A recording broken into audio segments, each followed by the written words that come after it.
Can everybody see? Lovely start. Yes, we can. Okay, so we chose a really feminist picture in the beginning to catch everybody's attention. No, I'm joking. So we chose a highly trendy topic, and the topic is e-scooters. So to describe the start of our query, we were wondering whether e-scooters are a sustainable mode of transportation or just another toy. And so the research question we developed was, what are influencing factors for people to use electric kick scooters, which is the correct description of what we're looking for, instead of other modes of transport. Well, so the topic of electric mobility is a very modern and recent one, and a very important one. And I think that the electric kick scooters are more and more important, especially probably in Western big cities. But they do as well represent the notion of sustainable or green mobility. And yeah, I mean, this aspect of electric mobility, where we're wondering about the production and where does the energy come from, and how do consumers even use it? Is it even a step into the direction of greener mobility or not? Those questions are of global concern, and this is why we think this topic is relevant. Yeah, e-scooters are an emerging trend. So why do a systematic evidence evaluation on this topic? We think it's important to advise policy whether to support these scooters or not. So we want to find out whether they are a plus in sustainability, and how, and part of this question is, how are they actually used by consumers, by mobility users? We also wanted, or think it's important to find research gaps, and just provide an overview over how this topic is studied.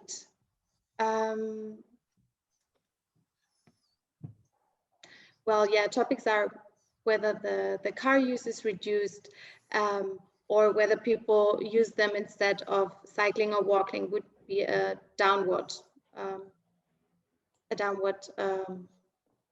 perspective.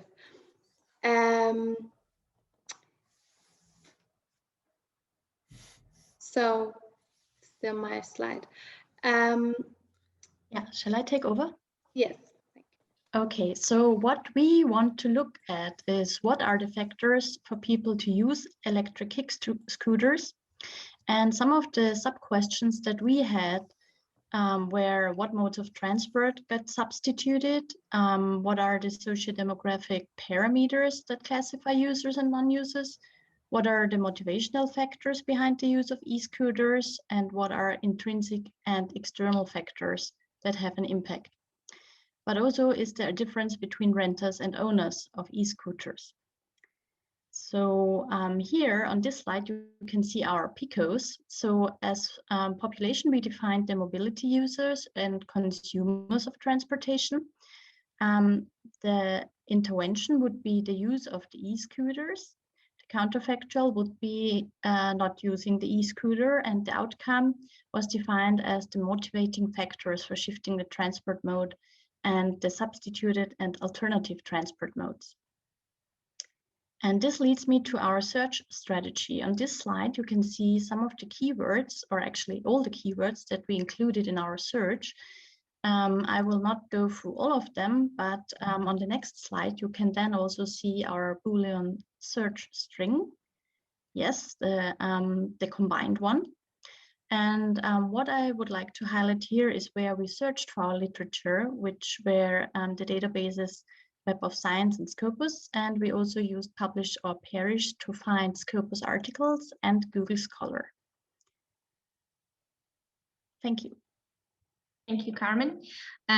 So then we started with the screening, and we agreed to include 77 articles and to exclude 44. We had a conflict with 43, so which led us to a couple which we're really proud of 0.45. And then we discussed under inclusion criteria. So first of all, of course, the study should be about electric kick scooters. So not another type of scooters or any transportation mode. Then, yeah, and it also should be about the users. So not, for example, about the production, but we focused on the use and on the people who use it. And also, then we wanted to elaborate the motivational factors, for example, costs or time, status of the person. So whether it's rather a rich person or from a poorer economic background. And also we looked at the alternative modes, so which is pretty important to see what the ecological effect could be. For example, if they would substitute car use or bicycle use, which, for example, bicycle use would be a more sustainable mode. And yes, that's how we did the inclusion criteria. Next slide, please. Thank you. And then we wanted to extract data, for which we used the data extraction sheet, and we looked mainly in the type of population. So there we defined, for example, or looked at the age, at the gender, at the economic background, but also at the educational level of the people, of the e-scooter users. And also we included the question, are also non-users included in the study somehow? And also we discussed the ownership status, so whether it's a public or a private owned, or also a shared scooter or a private owned. Then we looked into the activity type and the trip purpose and the distance traveled, as well as the trip duration. And again, the substituted mode of transport was very important for us. And of course, most importantly, the factors that actually motivated the people to use it. So here you see our, I hope you can see it, the roses diagram. So we had our search resulted in more than 3,000 possible publications, from which we screened for now 7 of them in full text, and or 5 of them, and because the others we couldn't retrieve. Yes, that's it. Thank you. Thank you, Verena.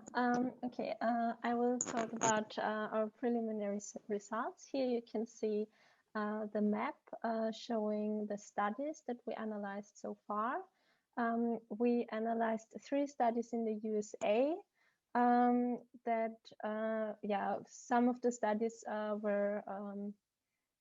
were focusing on more than one region. One of the studies was only focusing on Washington, for example, Washington, D.C., and one was only focusing on Los Angeles.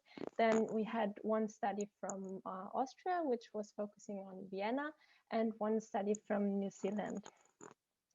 Next slide, please. And here you can see some of the factors that through our extraction sheet we identified as important factors determining the use of e-scooters. Important factors that our studies identified. One of them, for example, was gender. It was found that people who used e-scooters were mostly male, and they had a higher education and stable employment status. There was difference between owners and renters in the use of e-scooters. E-scooter owners mostly used their scooters to replace, for example, car use, versus renters were more hedonistic and mostly use the e-scooters for fun, like you did, Jill. Then one of the studies also found out that there was a difference in e-scooter use between weekdays and weekends, where more e-scooters were used on weekdays and during the evening hours. There was also an influence of income, where lower or medium low and medium high income indicated a higher use of e-scooters than high income. And one very important factor was also the infrastructure. If there were restaurants, bars, or universities, colleges, there was a higher use of e-scooters. So yeah, thank you. This was our topic. Fantastic. Big round of applause for the Ladies for Sustainability.